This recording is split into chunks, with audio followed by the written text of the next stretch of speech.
What is up, everybody? It's Dr. Vibe here, host and producer of the award-winning Dr. Vibe Show, the home of Epic Conversations. I'm the host of Epic Conversations, 2018 Innovation Award winner given out by the Canadian Ethnic Media Association, and now hosting monthly live online conversations for fathers that are sponsored by Dad Central, Canada's national fatherhood organization, and Dove Men Care.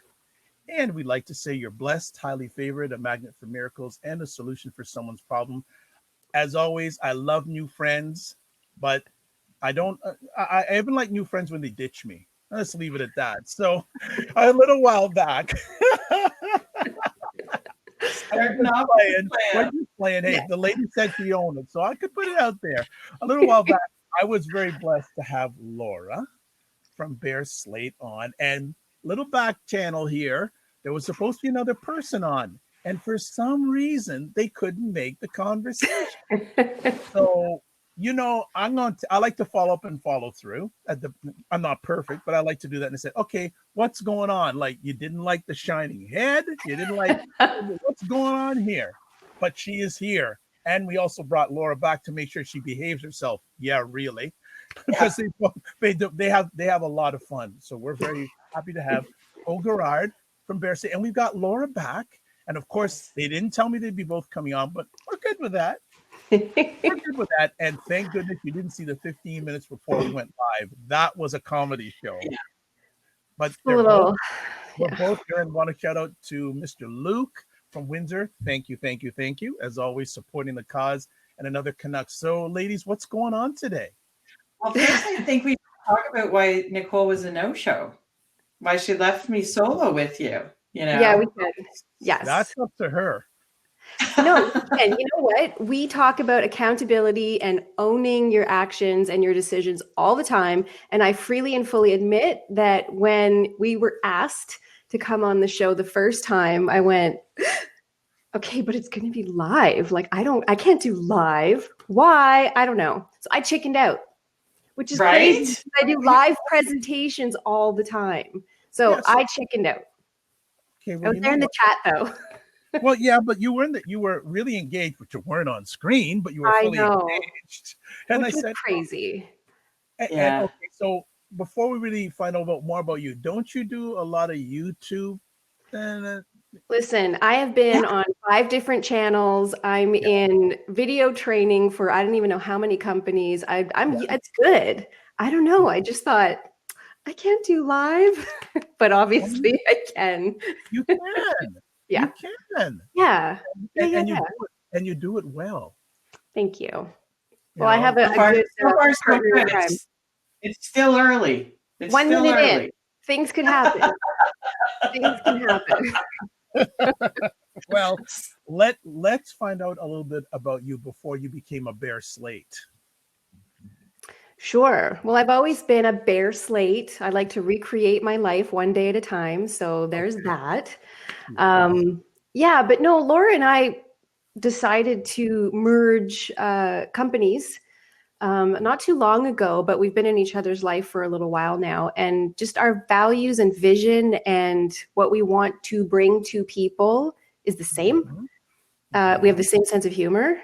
We're both a little crazy. We're entrepreneurs, so we do work 24/7, but love doing it. I will not complain. I'm going to put it out there. They were all on either a digital stage or a physical stage together. I think it would be absolutely hilarious, but very empowering, enlightening, and entertaining.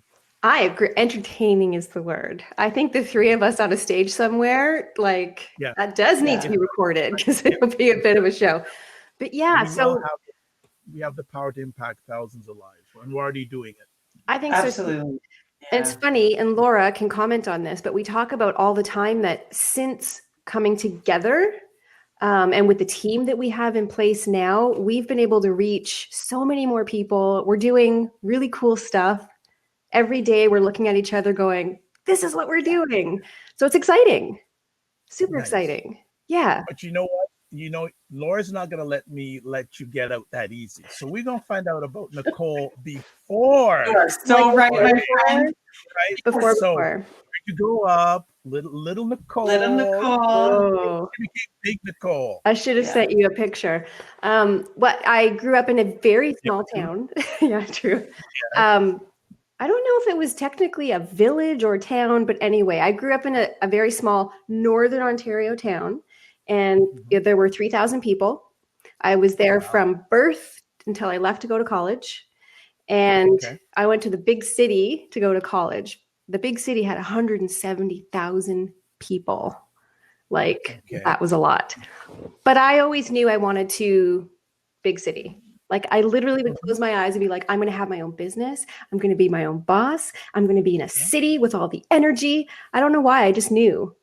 And so after I went to college, I moved to Toronto, and I've been here for, I think, 20 years already. Which, if you do the math, you can tell how old I am. But I came after college, and I've been here for 20 years. Hold on, Nicole. My mother taught me there's two things you never discuss with a lady: age and weight. So that's right. You're not going to pull me in. Absolutely on that, right. okay? But I don't care. All right. I've never had a problem with it. So, yeah. I came here and I've been here for the last 20 years. I have a burning question for Nicole. When you were a kid, because I don't know some of this either, you know. When you were a little kid, did you spend a lot of time by yourself, or were you that kid that followed other kids around? Like, what were you like? Or were you that kid that was like, you need to do it this way, you need to do it that way? What were you like? Interesting. Probably a combination of all three, actually. I have no problem spending time alone. Totally fine with that. I grew up, I have two siblings, and the three of us were all a year apart. So there's me, 14 months later is my brother, and then I think 15 or 16 months after him is my sister. So we're close. Like, we're really close. Okay. So you said that you've always wanted, like, from a young age, you wanted to have your own business. Yes. Is there anyone in the family lineage that is an entrepreneur? Oh, big time. So my grandfather on my mom's side, he was a professional photographer, and he was our town's photographer. He did passports, he did weddings, he did anything you needed, honestly, family portraits, government issue photos, everything. So I grew up, I can remember to this day sitting in my grandfather's studio, which was in his house, by the way, playing on the calculator, and it was the one with the paper where you, and it would go, and the roll would go. I would just pretend to be adding things up and pretending I was a business owner. And I was a kid, like a kid. And that's one of my best memories. And my parents were entrepreneurs as well. While they had regular jobs, they also had their own businesses. So an uncle had a really successful business as well. So there's a lot of entrepreneurship in our family, a lot. So I'm not scared of it. When was the last time you were back to your hometown? December. Right before all of this happened. You know what? My hometown. Sorry. Your hometown. Probably at least 5 or 6 years ago. A lot of our family's not there anymore. They've all moved to that city. It's Thunder Bay, Ontario, where I went to school for the first time. So they all live there now, just because the industry in my hometown that supported was forestry and mining. And as those things closed up, people had to move. So while there are still some people in my hometown, a lot of them have moved. And my personal family, they've moved to the next largest city. So it's been a while. I'm going to encourage you on something. If you do get back there, and if it's still standing, I would suggest you take a picture of the house you grew up in. Oh, I love the house I grew up in. Every time we go, we drive by because it's our house. Yeah, absolutely. Take a picture. Take a picture. That's a great memory. Yeah. How was the adjustment moving from Thunder Bay to TO? Wild. No, I'm not kidding. So it's funny. It's almost, I don't want to be dramatic, but it's almost traumatic, because if you think about it, I grew up in a very small town in Northwestern Ontario. You're in the middle of forest, you're in the middle of the bush, your like lakes are everywhere. It's literally forestry all around you. I moved to Thunder Bay, which for all intents and purposes is a smaller city, but still a lot of wilderness, a lot of trees, a lot of nature. When I came to Toronto, I had not physically seen myself a building that was taller than 3 or 4 stories. Oh my gosh. Or highways that had more than one coming and one going. Yeah. So to see the 401, the QEW, the CN Tower, like this was me while like, where am I? Yeah. It was a lot. Yeah. The amount of people is a lot to get used to. And when you're used to walking down the street or driving by and it's like, the quaint little videos you see or movies where you like wave to your neighbor and you know everybody. That's how I grew up. So when you come here, nobody makes eye contact. They don't really talk to each other. You don't want to engage with each other. I found that really bizarre. It was hard to get used to at first. It really was. Yeah. I know Laura's glad she's here because she's hearing stuff she's never heard before. Yeah, for sure. It's also taking me back to when I was a kid. Like when I was really little, we lived out in the country, and it's not. I mean, it's Campbellville. It's an hour outside of the city. But I remember as a child, we used to have these big old Cadillac Eldorados, and sitting in the back seat, and the smell of the city always smelled like popcorn. Nice. And it was because I think of Red Path, the factory down on the lake. Yes. And so we would come into the city and it was like this huge experience. So as you're saying this, like I'm remembering that as a child and things that do with you. And you were much older, so I would imagine that it would be I think it was 21 when I came here. Yeah. So just think of that. It's like it's when you meet people that had never seen snow before, it's just crazy. Oh, it's wild. Yeah. So Nicole, you grew up with that business stuff from a long time with the calculators and the paper. When did you really get honed in and say, business is my path, my journey? What do you ever remember of when you said, okay, this is me? Well, I spent almost 2 decades in the Canadian healthcare industry. So I actually did the corporate path. I worked for like multinational organizations, Canadian-wide organizations, smaller organizations. And no matter what job or what type of role I had, I still always had that intrapreneur situation going. So I was always the employee that was saying, well, what if we tried this? And what if we move this a little bit? And here's how we can make more money. And how can we improve the experience for the customer? I think some got annoyed with me because they just wanted me to do my thing and go home. But I had that thing in me where I wanted it to succeed. So I've always actually had this, I've had a couple businesses. So I always did, and because I came from a small town, you do like small things like the Mary Kay or, like the at-home stuff. Dabbled with that a little bit, but at one point, about 10 years ago, my hobby at the time was jewelry making. So I went to George Brown here in Toronto and learned how to cast and make jewelry. I went to the Gemological Society and got my accredited jewelry professional because my hobby turned into my thing. And so as I was working in corporate, I had a side business making jewelry.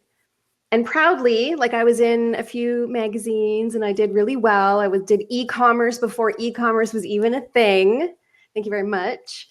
I was in part of the swag for one of the, what was that movie premiere that was down here? It wasn't TIFF, but it was kind of like TIFF. It was like the soap opera thing. I was one of the swag sponsors that year. I did really well. And then after that, some things happened and I closed that business down. And because here's the thing, just because you love doing something as a hobby doesn't mean it should be your business. Sometimes it takes the joy out of it, right? So I closed that down. A few years later, I started another business. It was along the lines of consulting in digital marketing. And then the final iteration of my consulting firm was about 6 years ago when I was desperately trying to convince corporate entities to get digital, get online, leverage tech. You can run your business from anywhere in the world if you are a knowledge worker. And lo and behold, here we are now. Where I feel a little vindicated. It's like, guys, if you just would have gotten online, then a lot of this could have, been avoided. Can you remember the day you said goodbye to corporate? Oh, yes, I can. Hey. Yes, I can. Let's share. Me too. Please share that. Me too. But if you don't want to share it, days. Yeah. I mean, for me, it's funny because it was, I had a position with an organization I'd been with for a number of years, loved the company, loved the people I was with, no ill will whatsoever. I volunteered to, be in a new sort of business development type role. It didn't work out. It wasn't the direction they wanted to go. So I was laid off, and that's okay. Okay. But when I was laid off, I took a look around and went, okay, I've been in this industry for almost 20 years. What do I do? What am I doing? What do I want? Like, you always think you want to climb that ladder and get to the office. And I found myself in the room with the CEOs and the board members and the decision makers, and it's not what I thought it was. And so that's when I said, you know what, I need to actually do this instead of as the side hustle. I need to actually put my energy into what I want to do. And that's when things changed. That's when things changed. Wonderful. I don't know about you, Laura. I know you kind of thrown into it a little bit. No, it's for me, it was a little different. I really made the decision to step out. I had made it, the next step would have been owning a dealership, which I never really wanted to have. Mm-hmm. And I gave 3 months notice. I knew that I wasn't doing a service to my team anymore. Because I wasn't present, I wasn't learning, and I wasn't growing. So I made a very big decision at that point to say, I'm going to walk away from this. And the day, I'll never forget the first day that I didn't go to work. I went for a walk and I cried the entire time because I felt like for the first time in my life, someone didn't own me. Yes, that's exactly the feeling. And I will never forget that day again. And I don't believe that. I believe that you can work for people. I believe that there are great leaders out there that you can work with, that you don't feel like they own you. But I felt like someone owned me. And part of my mission in life is to help build great leaders so people never feel what I felt. Yeah. And to help people realize that there is more and never settle, and to fight for that. So it was a very profound day for me, and had a tremendous meaning. So, yeah. Now, Nicole, you had mentioned that you've known Laura for a number of years before you became business partners together. Do you either one remember the first time you met? Oh, yeah. Oh yeah. Yeah. I totally remember. Yeah. They're on my old Instagram account. Laura and I met through a mutual women's networking group. It was an accelerator group for female entrepreneurs. And I was there because my client at the time, who was offering virtual assistant services, Laura was interested in their services. And at the time I was helping because they didn't have a salesperson in Toronto at the moment. And I said, well, I did sales forever. I'll go talk to whoever you want. No problem. And I went, and it was Laura that I met with. And when I say, like when you immediately click, like you got the same sense of humor, you can tell you use the same language. It was that. And we genuinely, we have pictures on my old Instagram account of the first time that we met. Just wild. Yeah. So Bear Slate, Laura, you approached Nicole. Yeah. Correct? Oh, the day I met her, I asked her if she wanted to come on. Wow. And Nicole, what was your initial reaction? I was like, oh, that's really nice. Thank you. Because, and here's why. And Laura, it's the same thing. Once you, I guess, start having any modicum of success or traction, you get asked by a lot of people like, hey, we should partner. We should do this. We should do that. And I'm saying this, it's a wonderful place to be. It's very, I'm appreciative. But at the time I had been approached by a number of people. And before I actually knew what to look for, I had gone down the road of partnerships where it didn't work. So I was careful. I was more careful. And I was fine with that. I mean, I said to her, I said, you will come back to me. And I'm okay with that when you're ready. Because I if I want something or I see something in someone that I want them to rise to, I will not stop. It took a year though. And I saw and still I had other see commitments, but it took day. a year. Yeah. I mean, Nicole is, I have to say, exceptional. I love working with her. Thank you. We understand and respect each other. We fight, we laugh. We're very vulnerable and transparent. And I think it's really important in a business partnership. I have never, and I will say, I have never offered that opportunity to anyone. Wow. So it wasn't, she may have been getting a lot of offers, but I was not giving any. So yeah, no, which was, I'm so grateful for how the universe worked and put us in front of each other, because it's great. We have fun and it's great work. We're very aligned. I want to parking lot Bear Slate just for a moment. Yeah. Nicole, you had done a lot of YouTube stuff. Yeah. Before jumping on with Bear Slate. Can you share a little bit about that and how that came about and how you say you're shy in front of the camera, but that's a whole other conversation. Can you share some of that journey with us? Because some people may not know. Yeah, sure.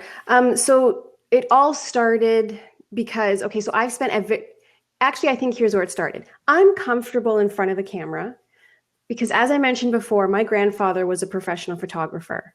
So every new lens, every new backdrop, every new photo editing technique, me, my brother, and my sister were the ones sitting, posing, doing, like, we're comfortable. I gotta see those, right? I could find them. I'd love to see some pictures. That's so cute. Right? Like, I'm comfortable. Some people, the minute a camera's around, they kind of, you can tell that they're aware. I'm good, because from a young age, it's fine. When it came to video, again, the same thing. I did theater. Like, I was a theater kid, singing, dancing, all the rest of it. So I'm good.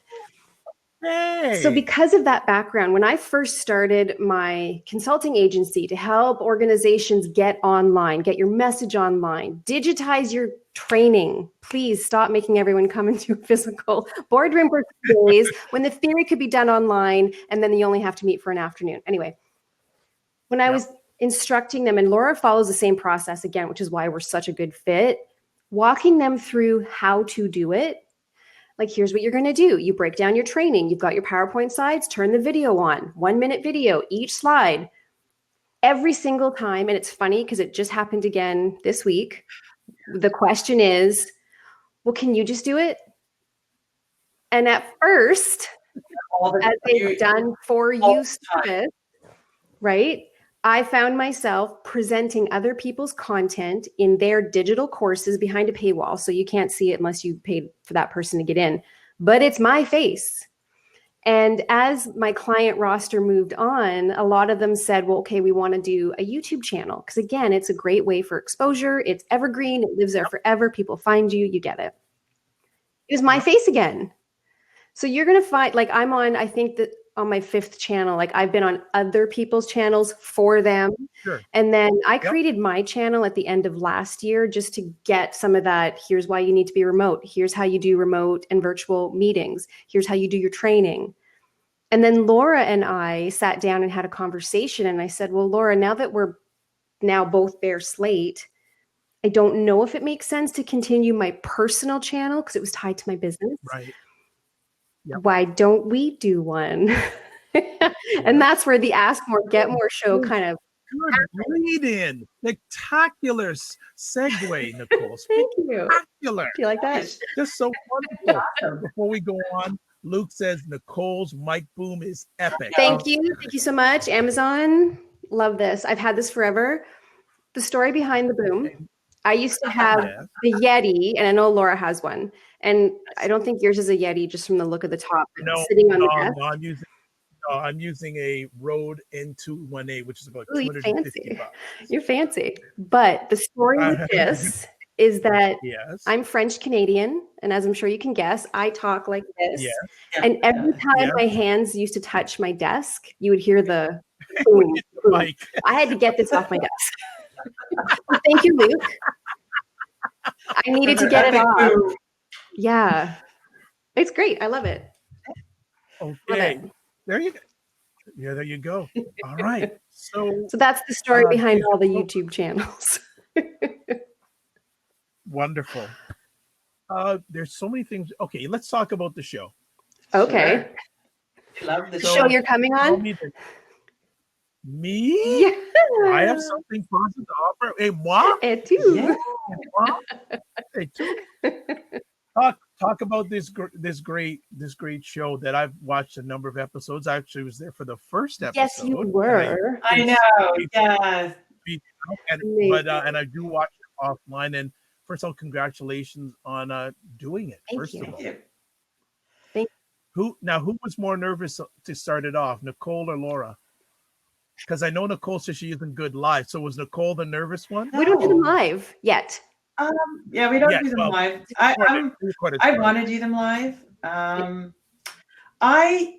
For a little while, I had to get over myself. And then as soon as I got over myself, I was okay. I don't think there was really, I think, we all write our own stories. My story goes like this. Hey, Nicole, why don't we need to get more, we need to be more visible. We need to be more seen. Yeah, 100%. COVID hits us. Hey, let's have conversations. We have conversations every day. We love ourselves. We're funny. We hope people will love us and think we're funny too. And hey, so we have a couple conversations about interesting things that we think will help people, surrounding conversations that we're not hearing, that we want to see. And that sort of led into, hey, why don't we see if this person wants to come on and we can talk to them about that?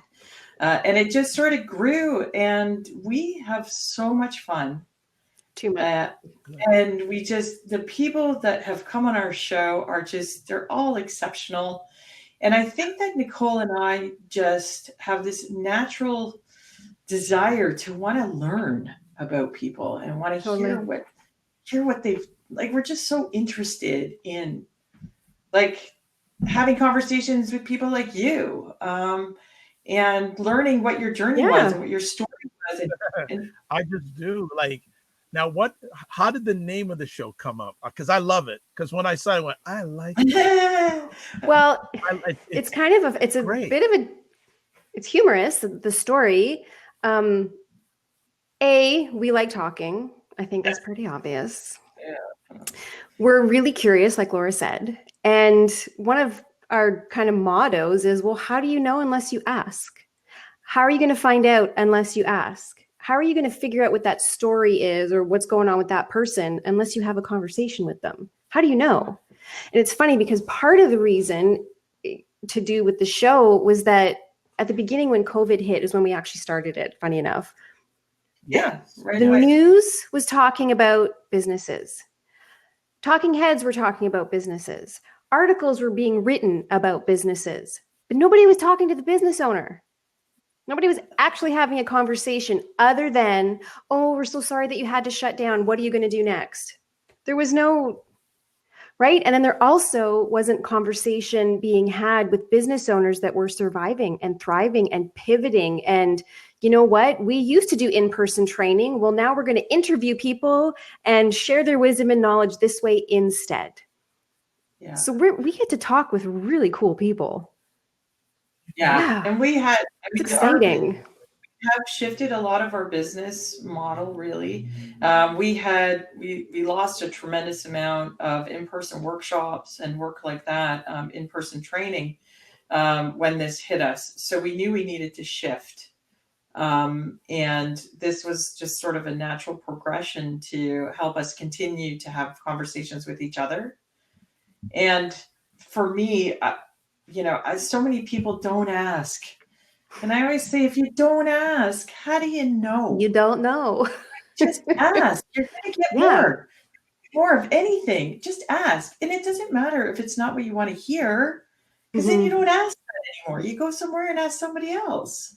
Well, it applies to everything. You want your cell phone bill to be better? Call them and ask. You want to figure something out with your heating and ductwork? Call them and ask. Can I set up, I don't know, ask. Just ask. Yeah. Well, I agree with both of you. And as both of these ladies know, I'm a very, very, very, very much disciple of my friend Mary Armstrong. You should have 3 asks, not just That's one. right. Yeah, absolutely. Yeah. Have 3 asks. Have 3 asks. But yeah, the conversations are really great. I love to you play on words. You vibe well with each other. Yeah. And it's as much entertainment as information. Yeah. So you do a great job at Thank what you're you. doing, and Thank keep it you. up. It's very, very good. So people, check it out. Yeah. Come on, Well, check it Yes. out. Okay. Subscribe. Shameless plug. Subscribe. Today Get at in there and 3:30. subscribe. Today at 3:30 Oh, Eastern. yeah. We have a cognitive and behavioral neuroscientist coming on to explain the law of attraction and your mind and how it works from a science perspective. It's amazing. She's amazing. She's so cool. She's And so Canadian. Cool. Yeah. Vancouver. Yeah, she's so cool. She's wonderful. Her name is Nazan Alani. She has a YouTube channel, but Yeah. she has her PhD in neuroscience, and she's amazing. Yeah, and That's today at 3. She's on our show. Yeah, she's on at 3:30 today. So you mentioned that you've had to pivot your business model, like probably a lot of companies. How has that been internally? Has it been a challenge? Has it been a smooth flow? If you're be able to treat transparent about that. Yeah, there is some. I mean, unfortunately, we have had a little bit of casualty with the team because we just can't afford it. So we've had to adjust and reduce hours a little bit, but overall, because our focus and our shift really started to change in January anyway, we were really shifting more to producing the podcasts that we have. So we now have 2. We did start the first one, which was Get More, in February. We started that podcast, which is more of the educational space. We still very much consider ourselves a social enterprise. We believe that everyone should have access to information. And we just want to be able to provide education and information in a different way. And so the podcast we had started building then. So there's been no glitches with that. It's really just mostly trying to convince people that an in-person workshop can be done virtually. And that's really been the biggest challenge we've had. And people, I'm sure there are people, but yes, sir. If people ain't okay, I'm gonna say this. And I said it earlier on this morning to someone, and when they heard it, they went, "Oh, I never heard it." If people aren't getting that now, their wood is wet. They're not going to do it. Leave it like they're not going to do it. This is the thing. If you're at a point, and especially if, and I need to be clear about this because we get feedback on this, if you are a knowledge-based business, if you are banking, if you're an insurance, if you're a lawyer, you're not making a physical product, right? Like you're not manufacturing sneakers. You're not a particle board manufacturing plant. If you're a knowledge worker and you think about every day I go to a specific building with the rest of my colleagues, we all sit in front of our computer, we phone each other, we email each other, we rarely get up and go see each other. Why are you doing that? Go home. So that's part of it. And for those organizations that are struggling at the moment and literally doing the bare minimum, crossing their fingers and holding their breath so that everyone can come back to the office as soon as they're done, they're missing out big time. And I think that's why Laura and we actually did a little bit of a rant video on our channel a couple of days ago. You should have had me come on. We'll talk about it when you come. Absolutely. It's just the thing that we're showing all the articles, talking about retrofitting bathrooms, talking about schedules for who can go to the bathroom when, and new hires for taking temperature and monitoring whether you're doing social. The retrofitting that is trying to be put in place just blows my mind. You can better spend that resource on the technology and the security required to have your people work from home and just learn a new way of working. Well, and I'm happy to. Facebook and Shopify just announced this week that they will not be coming back to the office for at least another year. And Twitter announced that a few weeks ago as well. Actually, Shopify is going. I actually have a very close acquaintance who is the wellness person for Shopify. That's what another Canadian business. Yeah. Totally. She's fantastic. And the thing is, she also is a member of the National Speakers Wonderful. Bureau, and she appears periodically on The Social. Wonderful lady, and she just started working there, and she sent something the other day, and Shopify is basically it's in full transition to Makes go sense. work from home.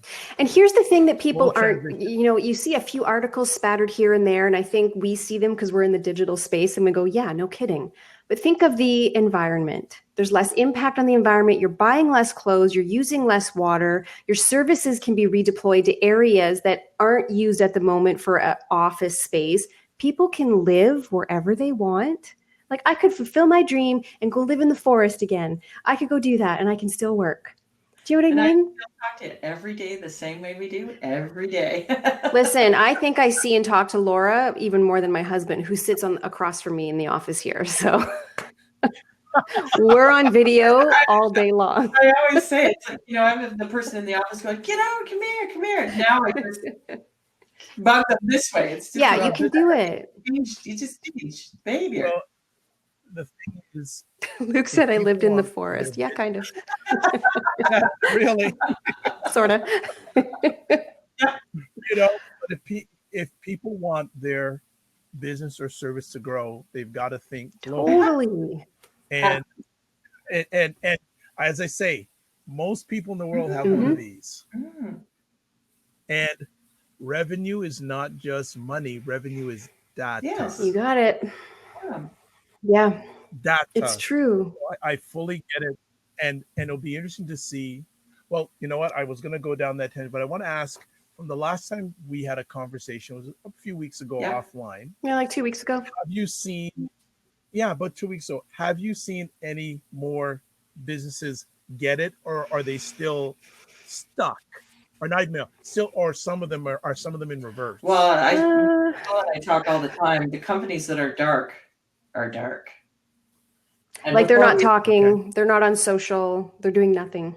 Like there are companies that have just retracted so far back that the journey back out is going to be quite interesting to watch.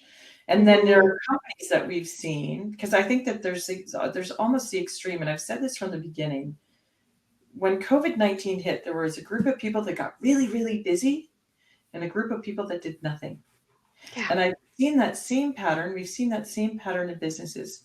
The businesses that continued to push through, to get out there, to prospect. I mean, any salesperson that reached out to me, I would email them back and say, I love you, keep going, never give up. Don't be afraid to ask. Because I've seen so many businesses sort of dance around what's happening and disappear. And I think that we've seen a few more realizing that the reality of having to come back is starting to step in, because they're seeing people come out and they need to put the money, not the money, but the time and the investment into the process.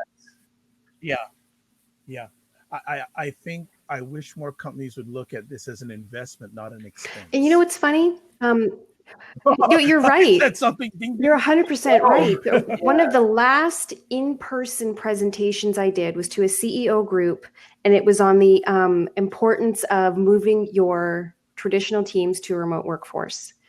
And before this was in January, I think. Yeah. And in that meeting, I had one gentleman who was the founder and CEO of an organization that did, I think it was like computer parts or something. So there was a manufacturing aspect, but his entire back office was remote.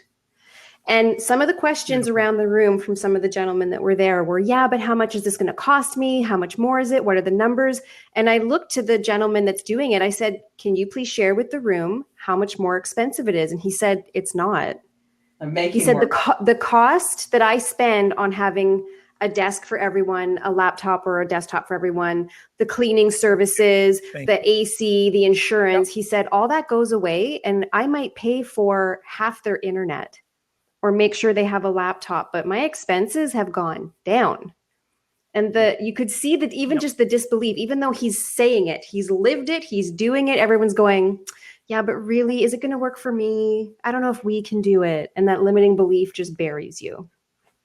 Okay, can So, I yeah, say? I think we're seeing both sides of the spectrum. You want to see some fireworks? You want to see some fireworks? Hey, Nicole, how do you feel about spyware?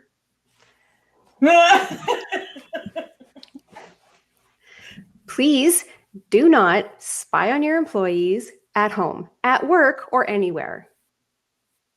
The rise in request for demos and services. There's a few US-based companies that will install keyword tracking and keyboard tracking and eyeball Stop it.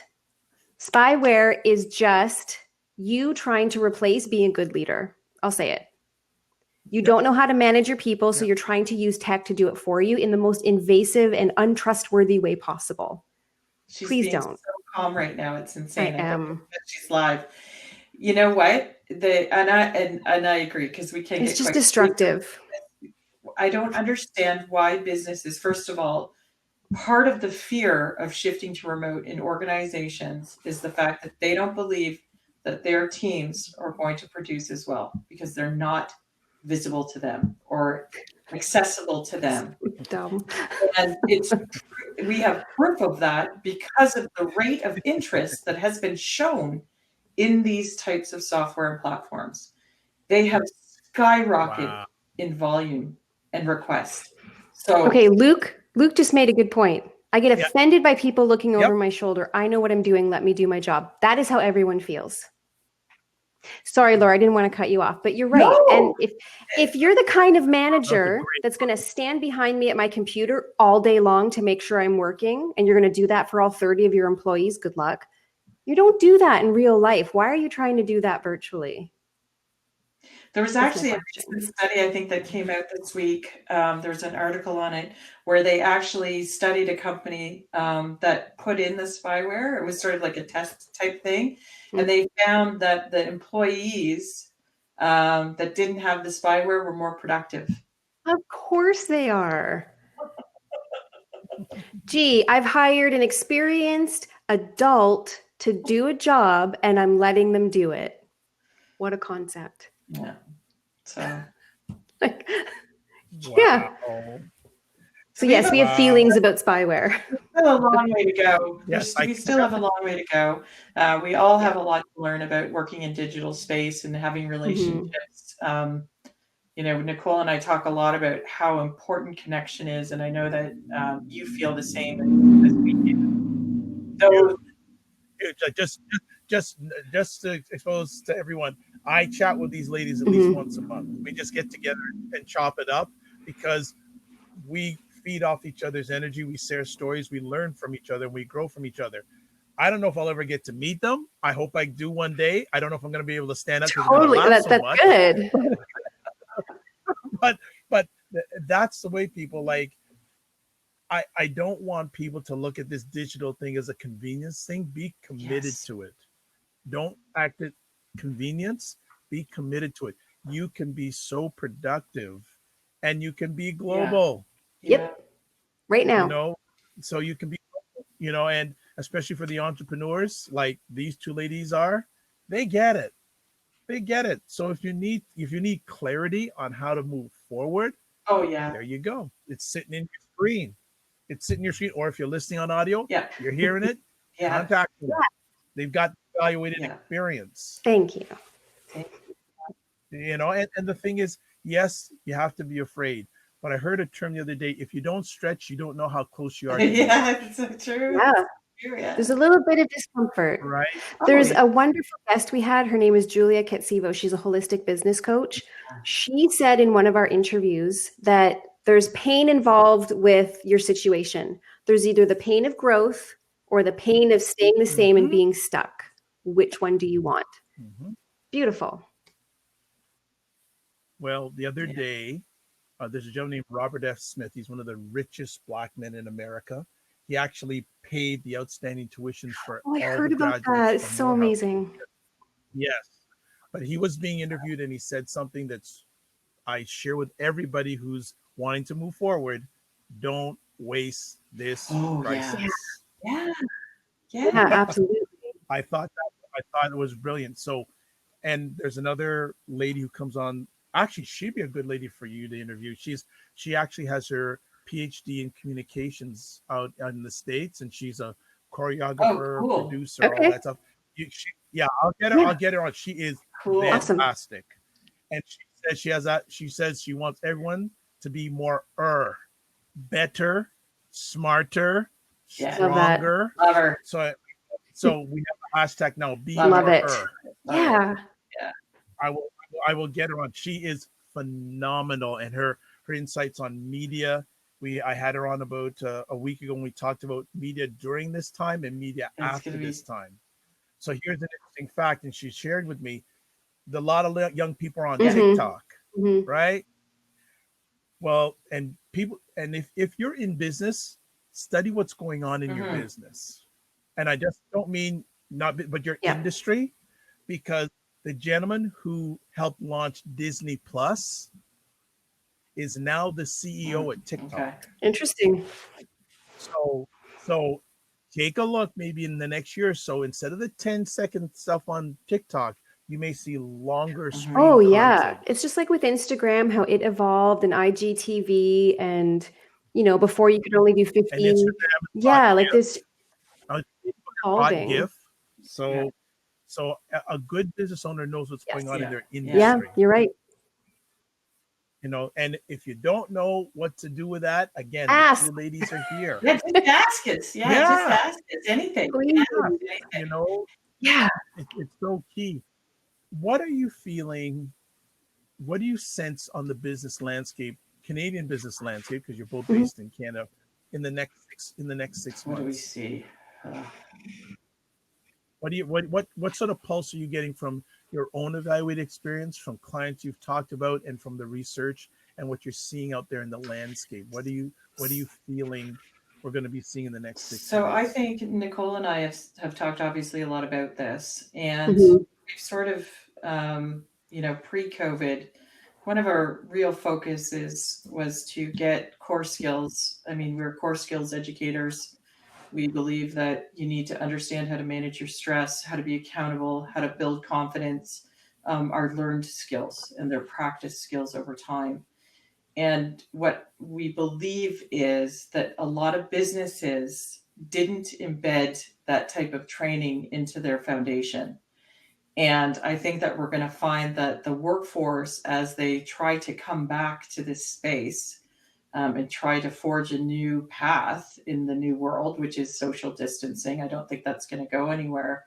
And with the processes, they're going to have to start to learn, whether businesses like it or not, that their staff are going to need an investment into understanding, learning, and practicing core skills in order to just make it through the day to the next day. And I think we're going to start see that a lot more in the mental health space. I speak of core skills as being the business language for mental health. I believe that if you can source your confidence, if you can understand why you're not taking action or being accountable, manage your time, set goals. That all has to do with your mental health and stability. And how you interact with the world. And that's half why we bring in doctors that work in the mental health space to talk about it, because there's a lot of stigma around mental health in business. Yep. I think it's an outstanding point you bring up there, Loya. And there are people that are going to have already challenged. They were challenged before this. They're challenged during this, and they're going to be challenged after this. And I don't watch a lot of TV, but the other day I was watching like 20 minutes of the show. Yeah, I watch it. Yes. Oh yeah, I've seen it. Yeah. And I found it very interesting that one of the characters on there is basically she's an psychologist, she's an organizational psychologist. She is in the company doing that. And we see companies doing this. Yes. Some, not a lot. So what you're getting, but yes, we had one of our first guests is a counseling therapist, and she's in one of the big 5 banks. Yeah. Wow. Yeah.